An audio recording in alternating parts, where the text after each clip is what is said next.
जय हिंद दोस्तों। आप सभी का एक बार फिर से स्वागत है आपके अपने परिवार शाक्या जी जीके क्लासेस में। फ्रेंड्स, अगर आप लोग कर रहे हैं एनटीपीसी और ग्रुप डी की तैयारी तो ये क्लास बिल्कुल आप लोगों के लिए बनी हुई है। जैसा कि आप सभी को पता, हमारे प्रैक्टिस सेट चल रहे थे और आज हमारा प्रैक्टिस सेट 9 है दोस्तों। ठीक है, अगर वाकई में दोस्तों आपको सिलेक्शन लेना है, अगर आपके अंदर आग लगी है सिलेक्शन लेने की, तो वो आग आज दिखनी चाहिए क्लास के अंदर दोस्तों सभी स्टूडेंट्स के। ठीक है, तो ये कंटेंट बिल्कुल एग्जाम ओरिएंटेड है। इस कंटेंट के अंदर दोस्तों आज हम आरपीएफ कांस्टेबल में जो क्वेश्चंस पूछे गए थे वो भी डिस्कस करेंगे। ठीक है, कि क्या लेवल रहा था टीसीएस का। ठीक है, चलिए क्लास को स्टार्ट करते हैं बिना समय गवाए। पहला क्वेश्चन आपकी स्क्रीन पर है। इंग्लिश और हिंदी दोनों ही लैंग्वेज में क्वेश्चन देखने को मिलेंगे, बाइलिंगुअल रहेंगे। ठीक है, चतुर्थ बौद्ध संगति के बाद बौद्ध धर्म में कितने भागों में विभाजित हुआ था? बताइए दोस्तों, ये इंग्लिश में लिखा हुआ है। कुछ ही बौद्ध धर्म की बात कर रहे हैं तो एक मिनट निकाल के सुन लो। बौद्ध धर्म मतलब कि गौतम बुद्ध की बात हो रही है, जिन्हें एशिया का प्रकाश कहा जाता है, लाइट ऑफ एशिया कहा जाता है ना, तो ये ध्यान रखना। और दूसरी बात, 563 बीसी में इनका जन्म होता है दोस्तों, कपिलवस्तु, नेपाल, लुम्बिनी में दोस्तों। ठीक है, इनके पिताजी का नाम क्या है दोस्तों? बताइए, शुद्धोधन। ठीक है, और इनकी माता का नाम माया देवी है, पत्नी का नाम यशोधरा है, पुत्र का नाम राहुल है। 29 वर्ष की आयु में इन्होंने अपना ग्रह त्यागा था दोस्तों। उसको बौद्ध धर्म में क्या कहा गया? महाभिनिष्क्रमण। ठीक है, इनको ज्ञान की प्राप्ति होती दोस्तों। ठीक है, इनको ज्ञान की प्राप्ति कहां पर हुई थी? उर्वेला बौद्ध गया, बिहार में। ठीक है, और इन्होंने पहला उपदेश सारनाथ यूपी में दिया था, जिसको धर्मचक्र परिवर्तन कहा जाता है, धर्मचक्र परिवर्तन। ठीक है, प्रवर्तन। ठीक है, और इनकी मृत्यु 483 दोस्तों बीसी में इनकी मृत्यु होती है दोस्तों, कुशीनगर यूपी में दोस्तों, है ना, कुशीनगर यूपी में, जिसको बौद्ध धर्म में क्या कहा गया दोस्तों? महापरिनिर्वाण। ठीक है, और चतुर्थ बौद्ध संगति, और हाँ दोस्तों, इनको जो ज्ञान की प्राप्ति हुई थी दोस्तों वो पीपल के वृक्ष के नीचे हुई थी दोस्तों। सांड और कमल इनका प्रतीक चिन्ह है। और बात करें, और दोस्तों चतुर्थ बौद्ध संगति के बाद इनको दोस्तों बौद्ध धर्म को दो भागों में विभाजित कर दिया था। पहला हीनयान, दूसरा महायान। और इसके 3 पिटक ध्यान रखना, सुत्त पिटक, विनय पिटक, अधिधम पिटक। और बौद्ध धर्म का प्रसार दोस्तों पाली भाषा में हुआ था। ठीक है, और बौद्ध धर्म को अपनाने वाली पहली महिला गौतमी प्रजापति गौतमी थी, दो उनकी मौसी थी दोस्तों, है ना। ये सारा डाटा आपको ध्यान में रखना है। तो कितने भागों में विभाजित किया? अभी अपन ने सुना है दोस्तों, 2 भागों में। कौन कौन से? एक हीनयान, एक तो है हीनयान, और दूसरा है महायान। ठीक है, और बौद्ध संगति अच्छे से रट लेना।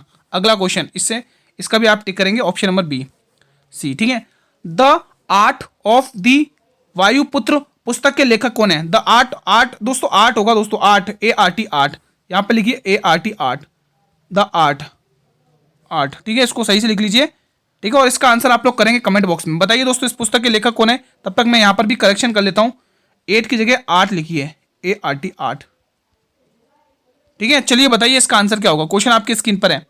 इस पुस्तक के लेखक दोस्तों, अगर मैं अरविंदो घोष की बात करूं दोस्तों, तो अरविंदो घोष की कुछ पुस्तकें ध्यान रखनी है, जैसे कि 4-5 पुस्तकें ध्यान रख सकते, जैसे द लाइफ डिवाइन पुस्तक ध्यान रखने हैं। ठीक है, और द मदर पुस्तक ध्यान रखनी है, फ्यूचर पोइट्री पुस्तक ध्यान रखनी है, ऐसे ऑन गीता ध्यान रखना है। ठीक है, लेटर ऑन योगा, ये कुछ पुस्तकें अरविंद घोष की जो आपको ध्यान रखनी है दोस्तों। ठीक है, और सरोजनी नायडू ब्रोकन विंग्स पुस्तक के लेखक कौन है? सरोजनी नायडू, ये आपको ध्यान में रखना है। और फिलहाल इस प्रश्न का जो आंसर होगा वो होगा अमीश त्रिपाठी। क्या होगा? Amish Tripathi. Option number A बिल्कुल सही जवाब है। साथियों, आपको हर क्वेश्चन का आंसर कमेंट बॉक्स में करना है, और आप सभी से निवेदन है कि अंत तक जरूर बने रहें और हर एक क्वेश्चन का जवाब बताते रहें क्या रहेगा इसका। ठीक है, कौन सा शास्त्र नेत्र? इस क्लास के अंदर आरपीएफ कांस्टेबल में जो टीसीएस ने क्वेश्चन पूछे जीके जीएस के, वो भी रहने वाले हैं। ठीक है, तो बहुत ही इंटरेस्टिंग और नॉलेजेबल क्लास रहने वाली है आप लोगों के लिए, शुरू से अंत तक देखते रहिएगा। कौन सा शास्त्रीय नृत्य रूप आमतौर पर तरंगम के साथ संपन्न होता दोस्तों? बताएंगे फिलहाल इसका आंसर। ये क्वेश्चन इंग्लिश में भी लिखा हुआ है। ठीक है साथियों, भरतनाट्यम की बात करें दोस्तों, तो ध्यान रखना दोस्तों, ये एक स्त्री मतलब स्त्रियों के द्वारा किया जाता है, एकल स्त्री नृत्य है दोस्तों। ठीक है, शिल्प कार्यक्रम में इसका उल्लेख मिलता है दोस्तों, है ना। और अगर इसका उल्लेख देखें तो दोस्तों भट्ट मुनि का दोस्तों नाट्य शास्त्र है, वहां से भी उल्लेख मिलता है इसका। ठीक है, और दोस्तों इसको मतलब भरतनाट्यम को दोस्तों मतलब लोकप्रिय किसने बनाया था? रुक्मणी देवी अरुंदल ने दोस्तों। ठीक है, ये भी आपको ध्यान में रखना है। इसका जो स्टार्टिंग पॉइंट होता है उसको क्या कहा जाता है दोस्तों? बताइए। अलारिपू कहा जाता है ना। और अंतिम क्या होता है? तिल्लाना। ठीक है, जिसको थिलाना भी कहते हैं। तो ये कुछ फैक्ट आप लोग ध्यान रखना, है ना। जैसे कि अरला मेरली, ये भी दोस्तों भरतनाट्यम से संबंधित हैं। यामिनी कृष्ण मूर्ति, टी बाला सरस्वती, वैजंती माला, है ना। तो ये सारे इनका संबंध किससे? भरतनाट्यम से। ठीक है, लेकिन हमारे इस प्रश्न का जो आंसर है वो क्या है? कथकली है दोस्तों। क्या है? कथकली, जो कि केरल, यानी कि केरल एक ऐसा स्टेट है जिसके 2 शास्त्र नृत्य है, एक तो कथकली और एक क्या? मोहिनी अट्टम। ठीक है, कथक यूपी का शास्त्र नृत्य है। किसका? यूपी का शास्त्र नृत्य। भरतनाट्यम तमिलनाडु का शास्त्र नृत्य है। कुचिपुड़ी आंध्र प्रदेश का शास्त्र नृत्य है दोस्तों, आंध्र प्रदेश का। आंध्र प्रदेश। जो स्त्री और पुरुष दोनों के द्वारा किया जाता है, भगवान कृष्ण की लीलाओं को प्रस्तुति की जाती है इस नृत्य में दोस्तों, ठीक है। कथकली दोस्तों केरल की है दोस्तों, ठीक है। तो ये सारा ही फैक्ट आपको ध्यान में रखना और आगे बढ़ते रहिएगा। ये बताइए, इसका भी क्वेश्चन आंसर भी यही कथकली। चलिए अगला क्वेश्चन देख लीजिएगा। चलिए ये प्रश्न बताएंगे आप लोग। क्वेश्चन क्या कह रहा है, बरहुत का प्रसिद्ध, क्वेश्चन कह रहा है बरहुत का प्रसिद्ध स्तूप मूल रूप से किसने बनवाया था दोस्तों। इंग्लिश में ये लिखा हुआ आप देख सकते हैं दोस्तों, ठीक है। बताएंगे इसका आंसर क्या होगा। तो दोस्तों आप सभी को पता है हमारे भारत में पहले दोस्तों किन्होंने मतलब कि ईरानियों ने आक्रमण किए थे, है ना, और उसके बाद यूनानी आए थे। ईरानियों में दोस्तों डेरेस प्रथम था, है ना, और दोस्तों यूनानियों में कौन था दोस्तों, बताइए दोस्तों। एग्जाम में सारे क्वेश्चन ये पूछे जाते हैं, तो दोस्तों ध्यान रखना। उधर से कौन था, डेरियस प्रथम था, इधर सिकंदर था, जिसने भारत को मतलब दुनिया पे मतलब राज करने की सोची थी, ठीक है। तो दोस्तों ये युद्ध होता है दोस्तों जिसको गुगामेला का युद्ध यानी उरुवेला का युद्ध ये कहा जाता है ना। इसमें सिकंदर जीत जाता है ना, सिकंदर जीत जाता है दोस्तों। उसके बाद सिकंदर किससे लड़ाई करता है, भारत में आता है दोस्तों 326 बीसी में। उसके बाद 325 बीसी में जाता है, केवल 19 महीने रहता है दोस्तों भारत में। उसके बाद इसका युद्ध किससे होता है दोस्तों, एक राजा पूरो से युद्ध होता है दोस्तों, है ना। एग्जाम में पूछा जाता है, जिसको हाइडेस्पिच का युद्ध कहते हैं, है ना, वितास्ता का युद्ध कहते हैं, 325 बीसी में हुआ था दोस्तों, है ना। वहां पर क्या होता है दोस्तों, ये सिकंदर जीत जाता है। फिर ये चंद्रगुप्त मौर्य से फाइट करता है, वहां पर चंद्रगुप्त मौर्य इसको हरा देता है सिकंदर को दोस्तों, है ना। फिर जब ये हार जाता है तो ये क्या करता है, जैसे हेरात, मकरात, है ना, काबुल, कंधार, ये सब क्या दहेज में देता है चंद्रगुप्त मौर्य को। उसके बाद दोस्तों अपनी पुत्री हेलेना का विवाह भी दोस्तों इसके साथ कर देता है दोस्तों, ये भी आपको ध्यान में रखना है। एक क्वेश्चन और पूछा जाता है स्टूडेंट्स, जो सेल्यूकस निकेटर था ना, ये सिकंदर का थल सेनापति था, ठीक है। तो इसने क्या अपना एक दूत बनाकर भेजा था, मेगस्थनीस। बहुत पूछा जाता है मेगस्थनीस किसके दरबार में आया था, चंद्रगुप्त मौर्य के दरबार में आया था दोस्तों, ठीक है। मेगस्थनीस की एक पुस्तक थी दोस्तों इंडिका, जिसमें पाटलिपुत्र का प्रकाशन देखने को मिलता है, ठीक है। तो ये ध्यान रखना, ये बेसिक फैक्ट आपके सामने मैंने रखे। आई होप गाइस कि आपका रिवीजन हुआ होगा। बी ऑप्शन फिलहाल इसका सही जवाब है। अगला प्रश्न देखिएगा, ये प्रश्न, चंद्रगुप्त मौर्य के शासनकाल के दौरान मौर्यों की राजधानी पाटलिपुत्र का प्रकाशन कितनी समितियों द्वारा प्रतिबंध किया जाता था, बताइए दोस्तों।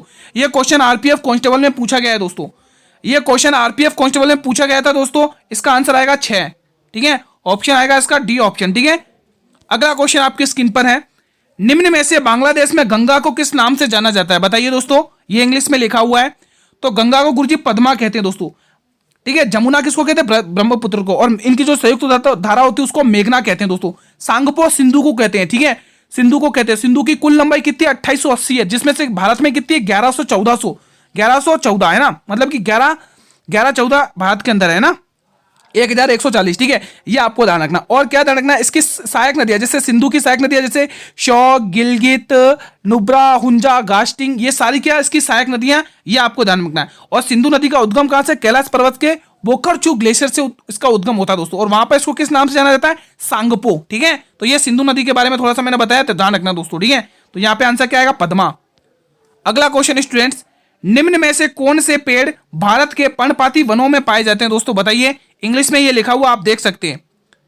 यहां पर जो आंसर आएगा वो आएगा सागौन के वृक्ष दोस्तों। किस प्रकार के वृक्ष पाए जाते हैं, सागौन टीक प्रकार के, ना, टीक इंग्लिश में कहे तो।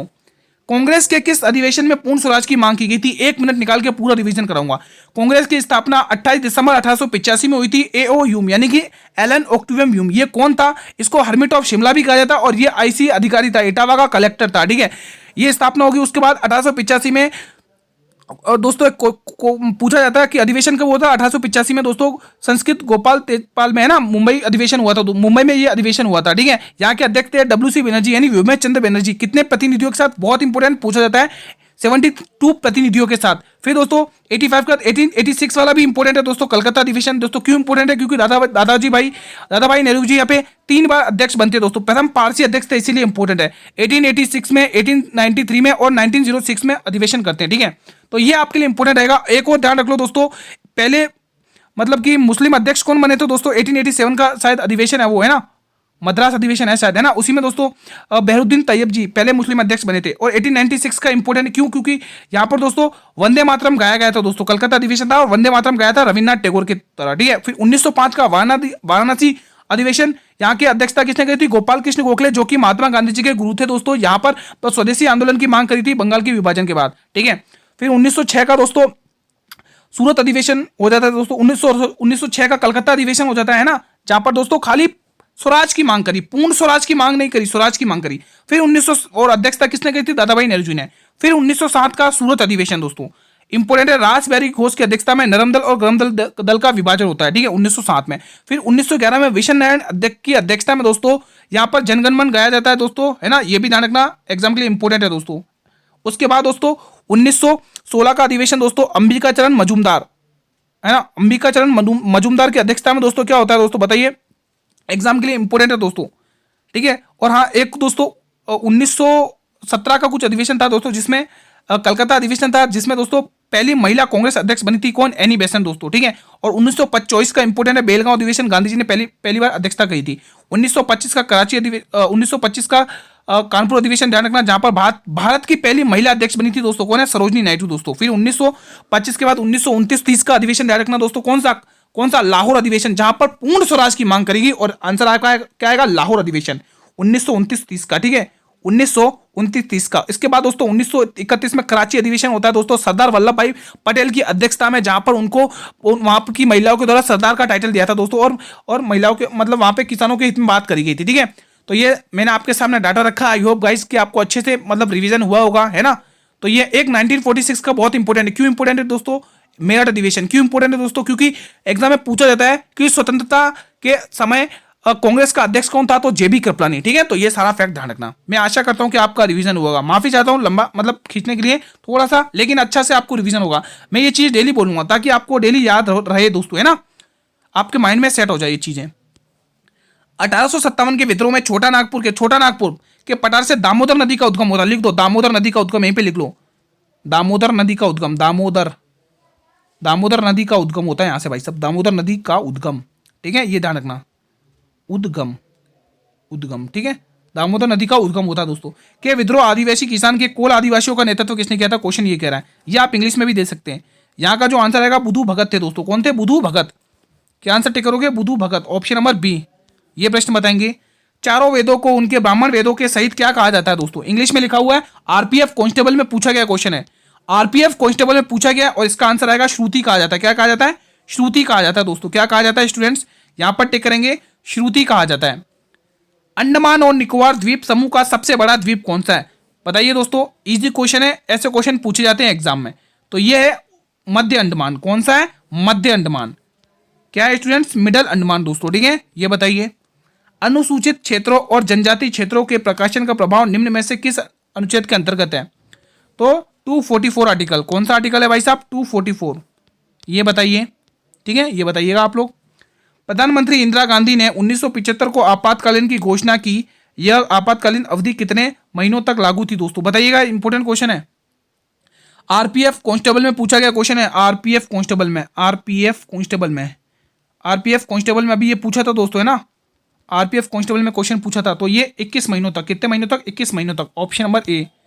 कितने मंथ के लिए? 21 महीनों तक, ठीक है। अगला क्वेश्चन बताइए, निम्न में से कौन सी कर्नाटक संगीत की एक नृत्य शैली है दोस्तों? बताइए दोस्तों, कर्नाटक संगीत का दोस्तों त्रिमूर्ति के नाम बताइए दोस्तों, इंपॉर्टेंट है दोस्तों।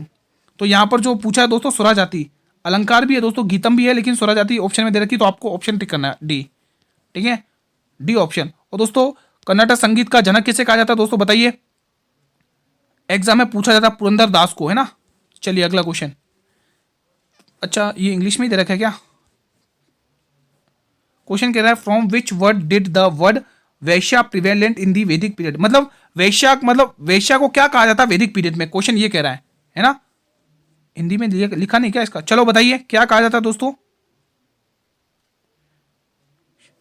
बताइए दोस्तों, बहुत ही इंपॉर्टेंट क्वेश्चन है, कमेंट बॉक्स में बताइए। तो यहां पर जो आंसर आएगा वो ऑप्शन नंबर सी आएगा स्टूडेंट, विग्रह कहा जाता था दोस्तों। हिंदी में लिखा नहीं है, लेकिन मैंने ओरली आपको बता दिया है। गोविंद जी नर्तनालय निम्न में से किस राज्य में स्थित है? बताइए। तो ये मणिपुर राज्य में स्थित है गुरुजी, मणिपुर राज्य में, है ना। मणिपुर की लोकटक झील, है ना, किबुल लामजो राष्ट्रीय उद्यान, ध्यान रखना। मणिपुर राष्ट्र शास्त्र नृत्य के मर्दाना पहल को किस नाम से जाना जाता है दोस्तों? मर्दाना पहल को, ऑप्शन आपकी स्क्रीन पर है, ठीक है, बताइए आंसर। मर्दाना पहल को जाना जाता है गुरुजी चोलोम के नाम से। किस नाम से हम इससे जानते हैं दोस्तों? चोलोम के नाम से जानते हैं दोस्तों। यहां पर भी आप लोग आंसर टिक करेंगे, ठीक है, चोलोम। आई होप गाइस कि आपका अच्छे से रिवीजन हो रहा होगा दोस्तों। अगर अच्छे से रिवीजन हो रहा है मेरे वीरों, तो क्लास को लाइक कर लो दोस्तों। आप ही का चैनल है, आप ही का मतलब क्लास है दोस्तों, लाइक शेयर कर लिया करो दोस्तों, है ना। बहुत मेहनत लगती है, आप लोग बिल्कुल क्लास को देखते ही नहीं है, शेयर भी नहीं करते, है ना। तो लाइक और शेयर तो कर लिया करो दोस्तों। राजा राम मोहन राय दोस्तों कितनी बार पढ़ा चुका हूं, एक बार और पढ़ा देता हूं। 28 अगस्त 1828 को ब्रह्म समाज की स्थापना होती है कलकत्ता में। फिर दोस्तों 1829 में सती प्रथा पर विरोध करते हैं बेंटिंग के समय।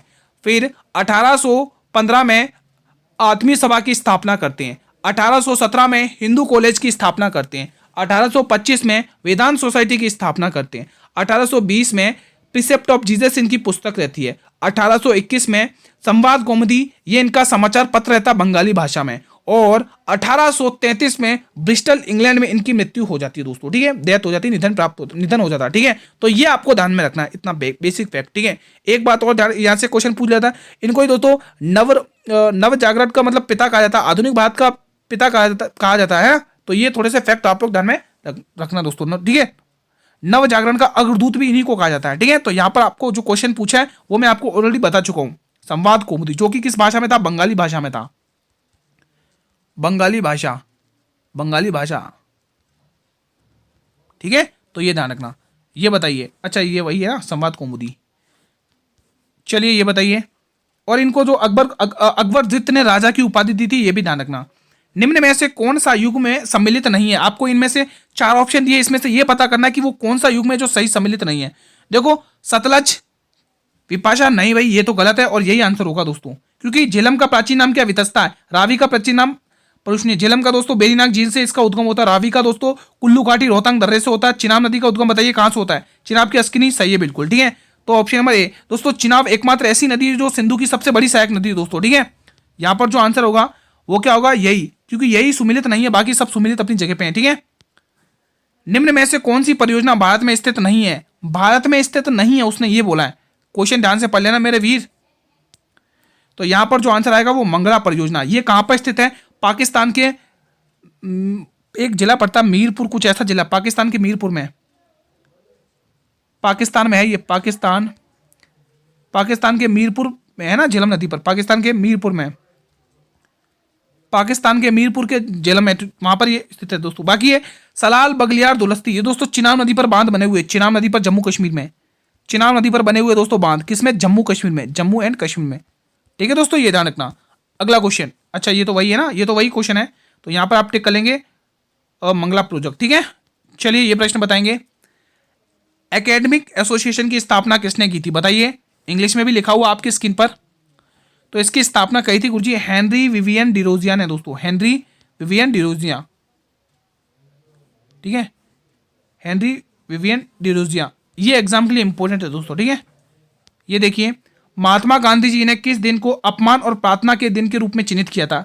यह आरपीएफ कांस्टेबल में क्वेश्चन पूछा गया है, आरपीएफ कांस्टेबल 2025 अभी जो पूछा दोस्तों है ना, आरपीएफ कांस्टेबल में 2025 में, नहीं तो आप प्रीवियस ईयर में समझ लेना, आरपीएफ कांस्टेबल में पूछा गया क्वेश्चन है दोस्तों, अभी है ना, लेटेस्ट ताजा है ना। तो देखो जो आरपीएफ कांस्टेबल में क्वेश्चंस पूछे गए हैं और जो भी स्टूडेंट ग्रुप डी और एनटीपीसी की तैयारी कर रहे हैं वो ये क्वेश्चन जरूर पढ़ के जाना, ट्रेंडिंग क्वेश्चन है टीसीएस के, ठीक है। तो यहाँ पे 6 अप्रैल 1919 बिल्कुल सही टिक करेंगे दोस्तों। गांधी जी जब भारत में लौटे थे 9 जनवरी 1915, तब फर्स्ट वर्ल्ड वॉर चल रहा था दोस्तों, है ना। तब यहाँ पर दोस्तों गांधी जी ने मतलब जो भी भारतीय सैनिक थे उनका जो युद्ध चल रहा था उसमें अंग्रेजों को मतलब ये युद्ध सैनिकों को आगे बढ़ाया, तो वहां पर जो अंग्रेज थे उन्होंने इनको केसर हिंद की उपाधि दी दोस्तों, ठीक है। फिर दोस्तों एक लखनऊ अधिवेशन आता है 1916 का, वहां पर राजकुमार शुक्ल और संत राउत व्यक्ति मिलती है गांधी जी को, ठीक है। तो जो राजकुमार शुक्ल है वो गांधी जी को आमंत्रित करता है बिहार में चंपारण आंदोलन करने के लिए दोस्तों। चंपारण दोस्तों नील की खेती के लिए आंदोलन किया गया था, ठीक है। तो इस आंदोलन में दोस्तों ये आंदोलन होता है 19 अप्रैल 1917 को दोस्तों, ठीक है। यहाँ पर जो सहयोग होते हैं गांधी जी के साथ, कौन कौन सहयोगी होते हैं गांधी जी के साथ?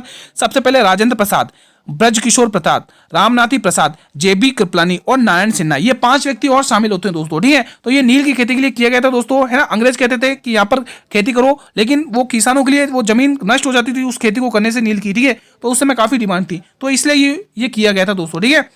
फिर जो उपाधि दी थी ना केसर हिंद की, ये जलियांवाला बाग हत्याकांड हुआ था 13 अप्रैल को 1919 के समथिंग, है ना, तब ये उपाधि को लौटा भी दिया था दोस्तों, है ना। गांधी जी ने अपने केसर हिंद की उपाधि लौटाई थी, रविन्द्रनाथ टैगोर जी ने अपनी नाइटहुड की उपाधि लौटाई थी, सुब्रमण्यम अय्यर ने अपने सर की उपाधि लौटाई थी, जमनालाल बजाज ने अपनी राय बहादुर की उपाधि लौटाई थी दोस्तों, ठीक है। तो ये सारे फैक्ट आप लोग ध्यान में रखना है स्टूडेंट्स, 6 अप्रैल 1919 को। चलिए ये बताइए, 1857 के दौरान रेवाड़ी का नेतृत्व कौन कर रहे थे, बताइए एक बार।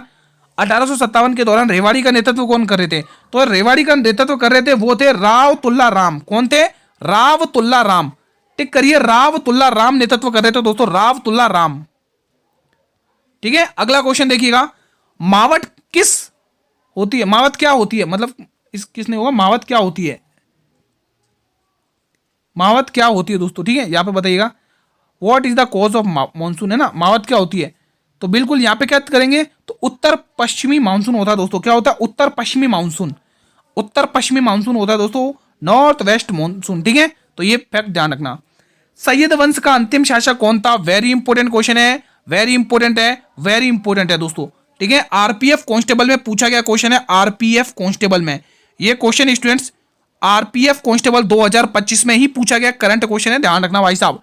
ठीक है, तो इसका जो आंसर होगा वो खिज्र खां होगा दोस्तों। ठीक है, खिज्र खां दोस्तों इसकी स्थापना 1414 में करता है दोस्तों। कब करता है? 1414 में इसकी स्थापना करता है, ये आपको ध्यान में रखना दोस्तों। 1414 में इसकी स्थापना करता है, किसकी? सैयद वंश की स्थापना। चौथा शासक था दोस्तों, है ना, ये चौथा शतक था। ठीक है दोस्तों, फिर उसके बाद 1421 में दोस्तों इसकी मृत्यु हो जाती है खिज्र खां की दोस्तों, है ना। फिर उसके बाद इसका बेटा गद्दी पर बैठता है जिसका नाम है मुबारक शाह। कौन है दोस्तों? इसका बेटा बैठता है मुबारक शाह। इसीलिए मैंने ऑप्शन में भी मुबारक शाह रखा है, क्योंकि मोस्टली स्टूडेंट मुबारक शाह टिक करेंगे दोस्तों, है ना। कर देते कोई कोई जिन्होंने अच्छे से पढ़ा होगा वो तो खिज्र खान ही टिक करेगा, जिन्होंने ऊपर से पढ़ा होगा ना वो तो फटाफट से मोहम्मद शाह करेगा। ठीक है, तो आप लोग ये चीज ध्यान रखना दोस्तों। बढ़े अगले प्रश्न की तरफ। ठीक है, तो उसमें पहले आप इसका भी टिक कर लो, खिज्र खां दोस्तों। ठीक है, चलिए दोस्तों ये बताइए, बौद्ध धर्म में अभय मुद्रा, it's a very important question दोस्तों, इंपॉर्टेंट क्वेश्चन है भाई साहब। बताइए इसका आंसर क्या होगा? इंग्लिश में भी लिखा हुआ आप देख सकते हैं, पढ़िए, रिवीजन करिए, अच्छे से आंसर दीजिए। बौद्ध धर्म में अभय मुद्रा का अर्थ क्या है दोस्तों? बताइए क्या आंसर रहने वाला है इस प्रश्न के लिए दोस्तों।